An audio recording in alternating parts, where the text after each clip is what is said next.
Vice Mayor ng Maynila. Nahalal bilang Pangulo ng Vice Mayors League of the Philippines mula 2008 hanggang 2016. Sa taong 2019, nahalal naman siya bilang punong lungsod ng Maynila. Sa ilalim ng kanyang pamumuno, itinaguyod niya ang iba't ibang programa na mag-aangat sa antas ng pamumuhay ng bawat Manilenyo. Siya ang ika-29 na mayor o alkalde ng lungsod ng Maynila. Palakpakan po natin ang magiting na mayor ng Manila, si Mayor Francisco Isko Moreno Dumagoso. Magandang umaga, Mayor. Morning po. Natakot ako doon sa salitang magiting. Uso-uso ngayon yun. Ng mga magigiting na leader o I deserve that. Hindi ko pa napatunayan yun. Maybe, I hope someday that katulad ng ating mga dakilang bayani.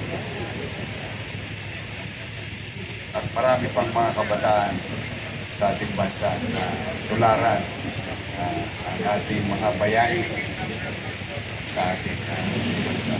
But thank you for kind. Maraming salamat doon sa nakakakiliting sa tengang salita. No? Talaga na-appreciate.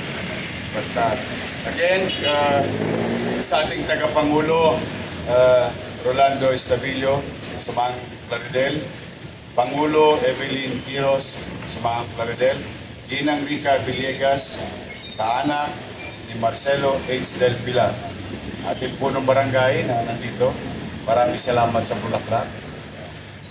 At mga officers and members ng Samahang Claridel and guests sa ating mga kababayan sa lungsod. At yung ating nagtula kanina o perform. Magandang umaga. Welcome po sa lungsod ng Maynila. Now, ito I think isa sa mga araw at marami pang araw sa ating bansa na dapat pagtuunan at bigyan ng oras at ipagdiwang upang patuloy na maipaalala sa mga dumadako sa mga ganitong lugar sa buong bansa na ang mga bato, pakal na itinatatag o rebulto na itinatatag ay hindi lamang isang bahagi ng disenyo ng lugar. Ang ating mga ninuno ginawa ang ganitong mga pagawaing bayan upang ipaalala sa mga susunod na henerasyon na kapag ikay nagbuti sa iyong kapwa, minahal ang iyong bayan, you will be immortalized by the next generation. Ito ay nagiging tanda ng alaala ng kabutihan ng ating mga ninuno na siya namang bagay, lalo na sa mga kabataan ngayon, na huwag makalimutan. Freedom is not free. Freedom comes with responsibility. Hindi po pwedeng ikinikipit balikat na lamang natin yung ating tinatamasang kalayaan sa pang-araw-araw na pamumuhay bilang tao at sa ating bansa bilang Pilipino. Ito'y may kakibot na responsibilidad. Tulad ng isang ordinaryong mamamayang si Juan de la Cruz, paano ba naman sumunod ka sa mga simpleng alituntunin? Ito'y pagkilala na at pagiging responsable mamamayan tungo sa kaayos ng ating pamayanan. Kaya let us not, sa mga kabataan, let us not take it lightly. Maraming dumanak na dugo kung bakit tayo malaya ngayon. yan ang huwag naman. Kaya nga there was this, merong isang insidente yung first mayor ko. Mahilig kasi ako okay nga lang, ikot-ikot. Nakita ko yung rebulto yung pin sa kanto ng mundo. Puro echas ng ibon, bote ng beer, and it's chaotic. Doon, simula noon, namulat ang isip ko. Talagang medyo nagpanting din ang ba't ganun? Ba't ganun natin ituring yung mga ganitong estatwa, bulto, na para bang baliwala na lang. O napasiyasa tuloy ako. Nakita ko na yung kahalagahang ibinigay niya sa revolusyon noong mga panahon na yun. Katulad ni Marcelo Extel. So ito sana ay maging normal na gawain sa buong bansa, sa bawat syudad, sa bawat mamamayan. Patuloy na natin kilalanin ang kagalingan at patuloy natin ipalaganap yung kagalingan ng ating mga ninuno. Now, pangalawa at panghuli, natutuwa naman ako na yung mga binabasa lang namin sa dyaryo nung araw nakikinig sa akin ngayon. Can you imagine? Umaraw, siyempre, ako, Law School of St. Andrew's Field. Mababang paralan na sa Andres Bukid. Hindi talagang, hindi ako pinalad na karoon ng magulang na kaya ko pagpagalan. So the only way para matuto ako na matuto, magbasa na magbasa. Just so you know. Unti-unti, tinatama ako ng tinatama yung aking mga grammar sa wikang Banyaga. And I put it into practice. Para pag napanood ko yung sarili ko, shit, sabi. At least, along the way, not to do the same thing again, over and over. But may awa Diyos, magpipino rin. But, ba't ko yun ipinokwento? Mahalaga pa rin kasi sa panahon ngayon ng teknolohiya, ang mga katulad ninyo, na hindi nyo siya ginagawang profesyon lamang ang journalismo. Hindi nyo siya ginagawang karir.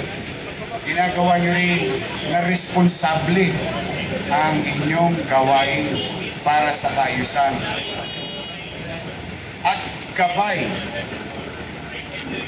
ang ating mamamayang nagbabasa ng inyong mga isinulat. Nowadays, mind you, ngayong oras na ito, habang kinikilala natin ang kagalingan ni Marcelo Extel Pilar, may pinanganganak na media. Media daw siya. What you call self-proclaimed. Puso ngayon ng mga self-proclaimed.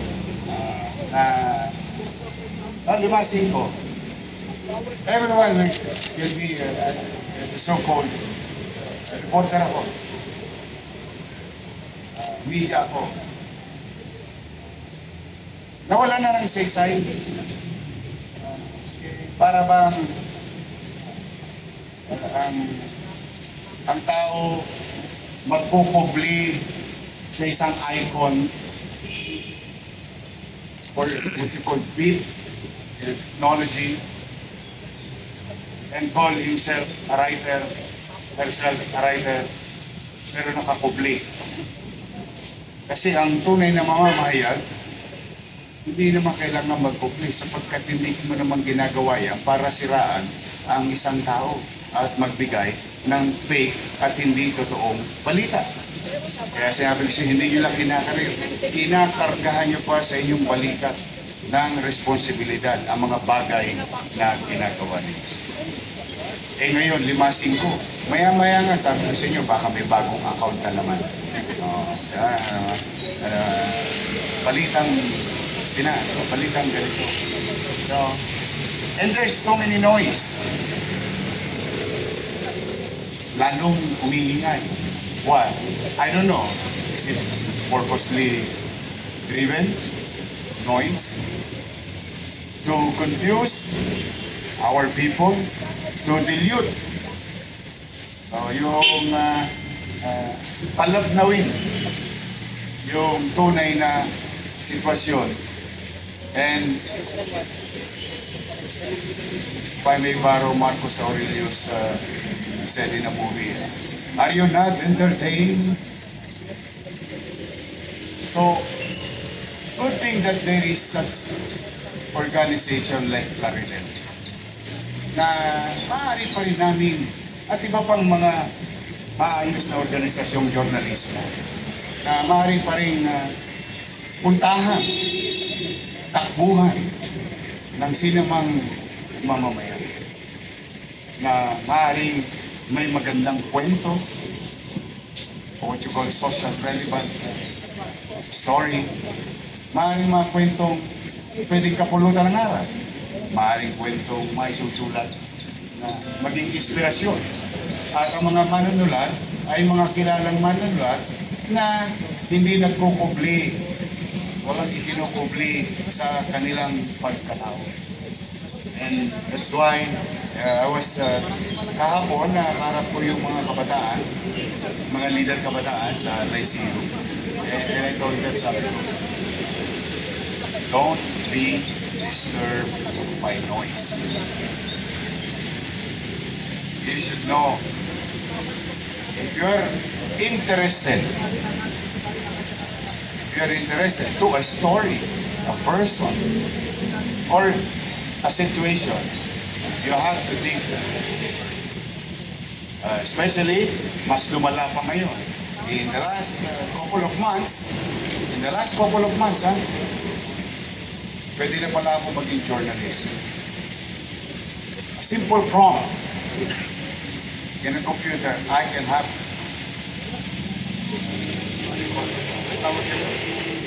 stories.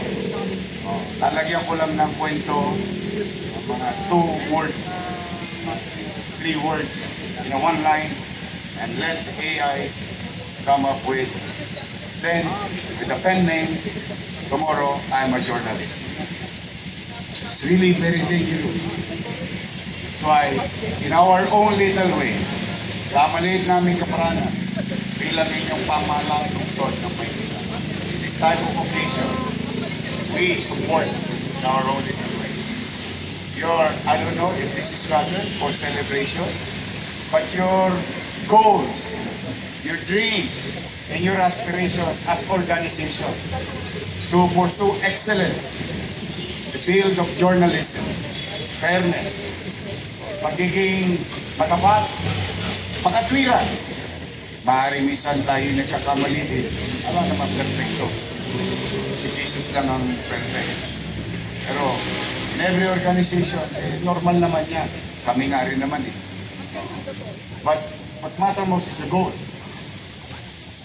Common goal. Mapabuti ang ating bansa. Mapabuti ang ating pamayanan. Mabigyan ng boses. Tunay na boses ang mamamayan. Kanyang kaming lumaking mga bata. Although talagang may marito parang nanay ko na. But we were brought up that way when we were young. Marami pa rin naniniwala sa iyo. Kaya don't give up. We continue to believe on what you're doing. Muli, maraming salamat sa pagkakataon na ito. Ako'y maging bahagi ng programa ninyo. Sa matter of take home, after the party, meron kayo Sharon Cuneta. Iuwi ninyo. ang inyong lingkod sa ng aking mga kasama. Iuwi ninyong baon ng lungsod ng Maynila sa pamumuno at habang tangan-tangan ko, magbubuti kami. Hindi kami perfecto. Sasablay ako minsan. Mauuntog ako minsan. Pag-ibig ng Estado. Pursuing better things. Sa ikabubuti at ikatataas ng antas ng pamumuhay ng bawat pamilyang Manileño dito sa ating puso. Yan ang sukli ko sa inyo. Sa pagbibigay ninyo ng pagkakataon sa isang bata. Sa pag-ingat kayo, inom kayo ng maraming vitamins, palakas kayo. Yung pa sa inyo, parang kumukunti na lang ang mga birthday. We need you. We need you to guide the next generation, the next set of journalists. You transfer skills and knowledge and experience to others. That Claridel, as organization, will celebrate the next 50 years of our life, or maybe 100 years. Magandang umaga. Pagpalain nawa kayo ng buong kapal. Maraming salamat. Manila, God first. Thank you.